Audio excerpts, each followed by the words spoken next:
আরজিকর কাণ্ড নিয়ে রাজ্য সরকার এই মুহূর্তে প্রচণ্ড চাপে আছে। ঘরে বাইরে প্রচণ্ড চাপ তৃণমূল সরকারের। একের পর এক সাঁড়াশি আক্রমণ আসছে তৃণমূল সরকারের উপরে।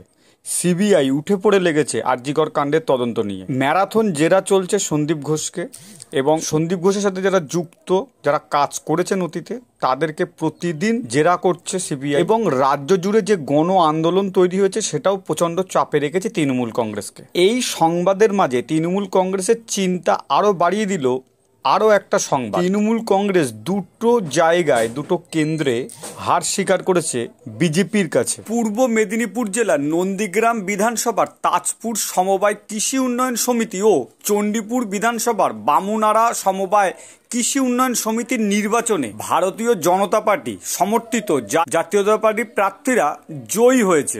তৃণমূলকে হারিয়ে জয়ী হয়েছে ভারতীয় জনতা পার্টি। পূর্ব মেদিনীপুর জেলার নন্দীগ্রাম বিধানসভার নন্দীগ্রাম 1 ব্লকের তাজপুর সমবায় কৃষি উন্নয়ন সমিতি নির্বাচনে 15টা আসনে ভারতীয় জনতা পার্টি মনোনীত প্রার্থীরা জয়লাভ করেছে। এই রেজাল্টটা কিন্তু বিরোধীদেরকে অক্সিজেন দিচ্ছে। একে তো তৃণমূল কোণঠাসা, তার উপরে কিন্তু এই যে ব্লক নির্বাচন, যেখানে বিজেপির জয় জয়কার, এবং সোশ্যাল মিডিয়ায় শুভেন্দু অধিকারী সেই রিপোর্টটা তুলে ধরেছেন।